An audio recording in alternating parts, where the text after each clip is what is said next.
আসসালামু আলাইকুম প্রিয় শিক্ষার্থী বন্ধুরা, আশা করি ভালো আছো। সকলে ভালো থাকো এই প্রত্যাশাই করি।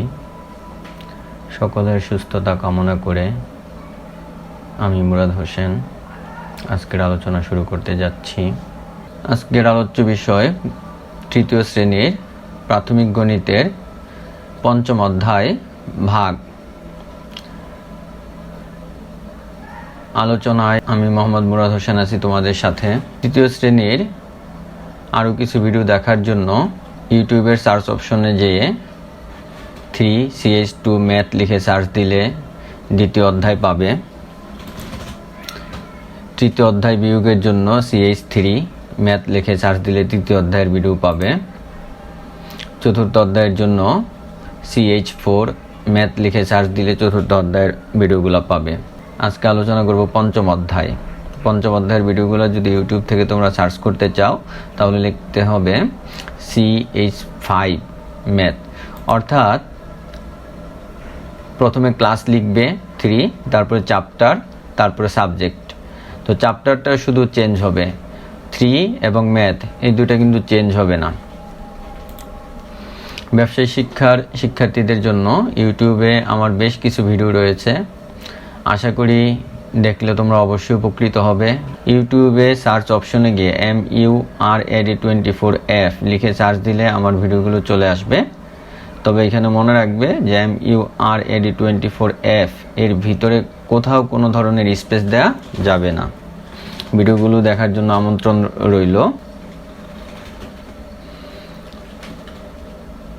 ভাগ কাকে বলে?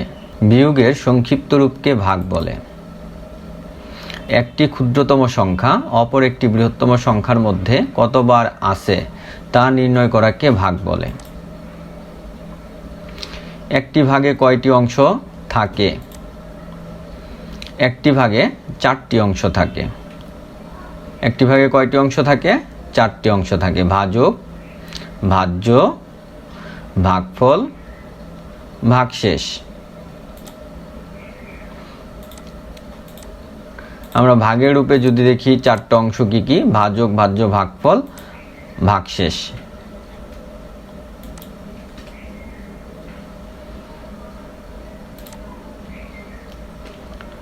ভাজক, ভাজ্য, ভাগফল, ভাগশেষ। তাহলে ভাজক কাকে বলে?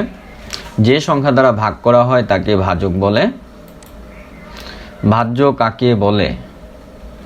যে সংখ্যাকে ভাগ করা হয় তাকে ভাজ্য বলে। ভাগফল কাকে বলে? ভাজ্যকে ভাজক দ্বারা ভাগ করার পরে যে ফল পাওয়া যায় তাকে ভাগফল বলে। ভাগশেষ কাকে বলে? ভাগ করার পর যে সংখ্যাটি অবশিষ্ট থাকে তাকে ভাগশেষ বলে। ভাগকে কোন চিহ্ন দ্বারা প্রকাশ করা হয়? ভাগকে এই যে চিহ্নটা দেয়া আছে এই চিহ্ন দ্বারা প্রকাশ করা, চিহ্নটা তোমরা দেখতেছ। ভাগের বিপরীত রাশির নাম কি? ভাগের বিপরীত রাশির নাম গুণ। ভাজক ও ভাগশেষের মধ্যে সম্পর্ক কি? ভাগের অবশিষ্ট ভাজক থেকে ছোট হবে। ভাগের অবশিষ্ট কি হবে? ভাজক থেকে ছোট হবে, অর্থাৎ ভাগশেষ লেস দেন ভাজক। ভাগ কি ধরনের প্রতীক?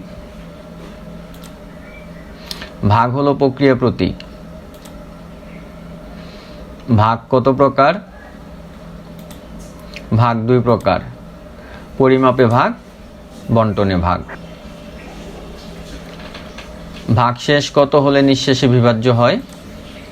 দেখো শিক্ষার্থী বন্ধুরা, ভাজক, ভাজ্য, ভাগফল, ভাগশেষ। দেখো এখানে ভাগশেষ 0, তার মানে হলো ভাগশেষ 0 হলে নিঃশেষে বিভাজ্য হবে।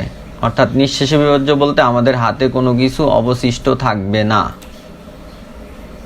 নিঃশেষে বিভাজ্য না হলে ভাজক, ভাজ্য, ভাগফল ও ভাগশেষ নির্ণয়ের সূত্র। তো সূত্রটি বুঝার আগে অবশ্যই এইটা মাথায় রাখবা, ভাজক, ভাজ্য, ভাগফল, ভাগশেষ কার অবস্থান কোথায় এটা মাথায় রাখতে হবে। তাহলে প্রথম প্রশ্ন হলো ভাজ্য। ভাজ্য সমান কি? দেখো ভাজ্য সমান হলো ভাজক, গুণ হবে ভাগফল, যোগ হলে ভাগশেষ। ভাজ্য সমান কি হবে? ভাজক গুণ ভাগফল যোগ ভাগশেষ। তাহলে ভাজক সমান কি? ভাজক সমান হলো, দেখো ভাজ্য থেকে ভাগশেষ বিয়োগ করতে হবে, ভাজ্য থেকে ভাগশেষ কি করতে হবে? বিয়োগ করতে হবে, তারপর ভাগফল দ্বারা ভাগ করতে হবে। অর্থাৎ ভাজক সমান সমান হলো ভাজ্য বিয়োগ ভাগশেষ, ভাগ হলো ভাগফল। তাহলে ভাগফল সমান কি? ভাগফল সমান হলো ভাজ্য বিয়োগ হলো ভাগশেষ, ভাজ্য বিয়োগ হলো ভাগশেষ, ভাগ হলো ভাজক। তাহলে ভাগশেষ সমান কি? ভাগশেষ সমান সমান হলো ভাজ্য বিয়োগ হলো ভাজক গুণ ভাগফল। আশা করি সূত্রগুলো তোমাদের মনে থাকবে। দেখো যখনই আমরা ভাজ্য বের করলাম, শুধু ভাজ্যর ক্ষেত্রে ভাগশেষটা যোগ হয়েছে, আর বাকি দুইটার ক্ষেত্রে কিন্তু ভাগশেষটা বিয়োগ হয়েছে। আমরা সূত্রগুলো আরেকবার একটু যোগ বলে আসি। ভাজ্য সমান, দেখো এখানে ভাগশেষটা যোগ, আর ভাজকের ক্ষেত্রে দেখো ভাগশেষটা কিন্তু বিয়োগ, এবং যখন আমরা ভাগফল বের করলাম তখনই কিন্তু ভাগশেষ বিয়োগ।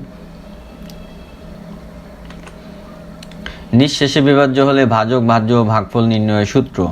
যেহেতু নিঃশেষে বিভাজ্য হলে ভাগশেষ শূন্য, এই জন্য ভাগশেষের সূত্র এখানে প্রয়োজন নেই।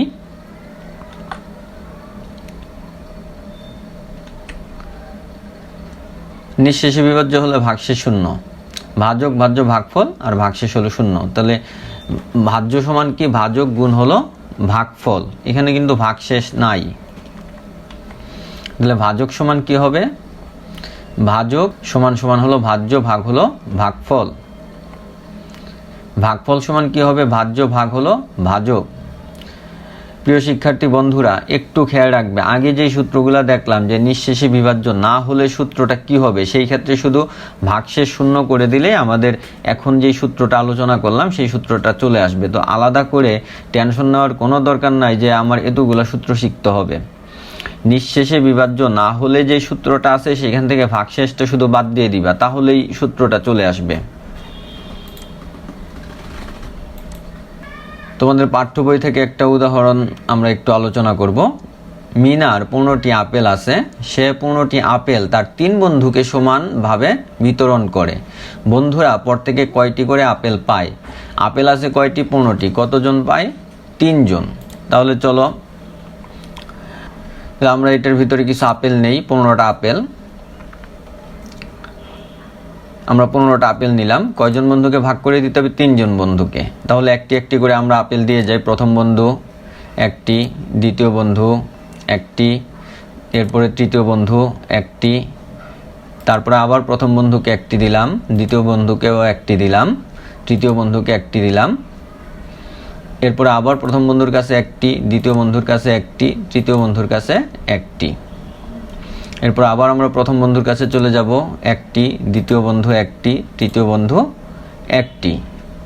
আবার যাব প্রথম বন্ধুর কাছে একটি, দ্বিতীয় বন্ধুর কাছে একটি, তৃতীয় বন্ধুর কাছে একটি।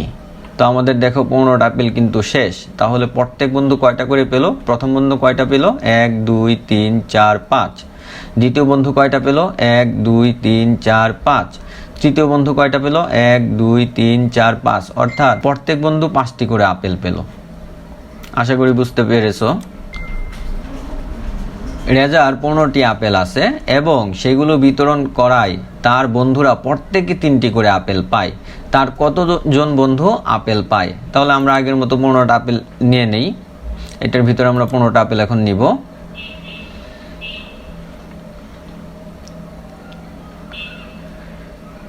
তো 15টা আপেল আমরা নিলাম, এখন প্রত্যেকে 3টা করে পাবে, তাই না? তাহলে 3টা করে আমরা আপেল আলাদা করি। 3টা আলাদা করলাম, এরপরে 3টা আলাদা করলাম, এরপর এখান থেকে আরও 3টা আলাদা করলাম, এখান থেকে আরও 3টা আলাদা করলাম, অবশিষ্ট 3টা থাকে সেটাও আমরা আলাদা করলাম। তাহলে এখন এখানে কয়জন বন্ধু আপেল পেল? দেখো 1 2 3 4 5, অর্থাৎ 5 জন বন্ধু আপেল পেল। আশা করি এটাও তোমরা বুঝতে পেরেছ। এখন চলো আমরা ভাগ কিভাবে করব একটু দেখে আসি। তো ভাগ শুরু করার আগে এর আগে আমরা 3টা চ্যাপ্টার আলোচনা করেছি, যোগ বিয়োগ গুণ। তিনটা চ্যাপ্টারে আমরা একক স্থানীয় অঙ্ক থেকে হিসাব শুরু করেছি। ভাগটা তাদের সম্পূর্ণ বিপরীত। ভাগটা সর্বোচ্চ স্থানীয় মান থেকে হিসাবটা শুরু করতে হবে। মনে রাখবে ভাগটা কোন স্থান থেকে হিসাবটা শুরু করতে হবে? সর্বস্থানীয় মান। অর্থাৎ আমার যাকে ভাগ করতে হবে, অর্থাৎ ভাজ্যের সর্বস্থানীয় মানটাকে আগে ভাগ করব।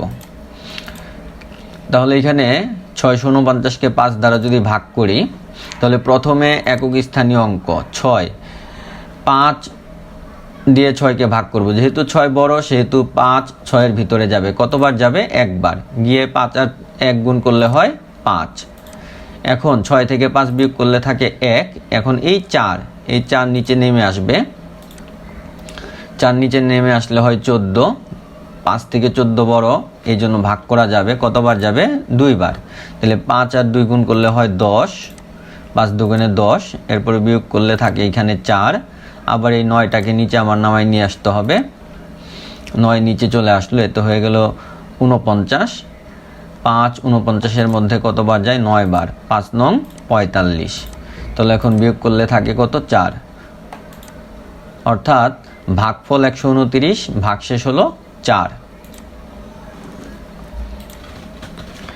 931কে 6 দ্বারা ভাগ করো। তাহলে 931 লিখলাম, 6 দিয়ে ভাগ করব, 6 লিখলাম। তাহলে 6 সর্বস্থানীয় মান হলো এখানে 9, এখানে শতক স্থানীয় মান। তো 9-এর মধ্যে 6 কতবার যায়? একবার। তাহলে একবার গেলে 6 একে 6। 9 থেকে 6 বিয়োগ করলে থাকে 3। এখন পরের স্থানীয় মান 3 নিচে নামবে। এখন 33-এর মধ্যে 6 কতবার যায়? 5 বার। 5 6 30। তারপর আমরা বিয়োগ করব। 33 থেকে 30 বিয়োগ করলে থাকে 3। পরের স্থানীয় মান নিচে নেমে যাবে। 31-এর মধ্যে 6 কতবার যায়? 5 বার। 5 6 30। আবার আমাদের বিয়োগ করতে হবে 1। উত্তর ভাগফল 155, ভাগশেষ 1। আশা করি এক্সাম্পলটা তোমরা বুঝতেছো। 264কে 6 দ্বারা ভাগ করো। তো 264 ভাগ হলো 6। শিক্ষার্থী বন্ধুরা এখানে সর্বোচ্চ স্থানীয় মান হলো 2। 2 6-এর থেকে ছোট, এই জন্য 2কে 6 দ্বারা ভাগ করা যায় না। এই জন্য পরের স্থানীয় মানটা 2-এর সাথে নিলে হয় 26। এখন 26 6-এর চেয়ে বড় হলো। এখন 26কে 6 দ্বারা আমরা ভাগ করতে পারবো। তাহলে 26-এর মধ্যে 6 কতবার যায়? 4 6 24, অর্থাৎ 4 বার যায়। তাহলে এখানে 24। তো 26 থেকে 24 বিয়োগ করলে হয় 2। এখন এই 4টা নিচে নামবে, পরের স্থানীয় মানটা। তাহলে 24-এর মধ্যে 6 কতবার যায়? 4 বার। 4 6 24। ভাগশেষ কত? 0। তাহলে ভাগফল কত? 44 এবং ভাগশেষ 0। 390কে 7 দ্বারা ভাগ করো। 390 7। তাহলে এখানে আগের মতো 3 সর্বোচ্চ স্থানীয় মান, 3 7-এর থেকে ছোট। যেহেতু 3 7-এর থেকে ছোট, এই জন্য পরের স্থানীয় মান নিয়ে সংখ্যা গঠন করতে হবে। তাহলে পরেরটা নিলে হয় 39। এখন 39 7-এর চেয়ে বড়। এখন 7 দিয়ে 39কে ভাগ করা যাবে। কতবার যাবে? 7 5 বার যাবে 39-এর ভিতরে। তাহলে 5 7 35। এখন 39 থেকে 35 বাদ দিলে থাকে 4। পরের স্থানীয় মান 0 নিচে বসে যাবে। তাহলে 40-এর মধ্যে 7 যায় 5 বার। 5 7 35। বিয়োগ করলে থাকে 5। তাহলে আমাদের উত্তর কি হলো? ভাগফল হলো 55 এবং ভাগশেষ হলো 5।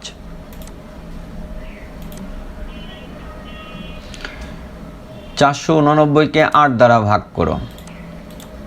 489 ভাগ হলো 8। তাহলে 4 সর্বোচ্চ স্থানীয় মান, 4 8-এর চেয়ে ছোট, এই জন্য পরের স্থানীয় মান নিয়ে সংখ্যা গঠন করতে হবে। তাহলে কত হলো? 4 আর 8 48। 48-এর মধ্যে 8 যায় 6 বার। তাহলে 6 8 48। বিয়োগ করলে কিছুই বসে না, 0 0 আমাদের বসানো দরকার নেই। এই জন্য পরের স্থানীয় মানটা আমাদের নিচে নামাই নিয়ে আসতে হবে। তাহলে পরের স্থানীয় মান 9। 9 8-এর চেয়ে বড়। কতবার যাবে? 1। 8 একে 8, বিয়োগ করলে থাকে 1। তাহলে আমাদের উত্তর কি হবে? ভাগফল 61 এবং ভাগশেষ হলো 1।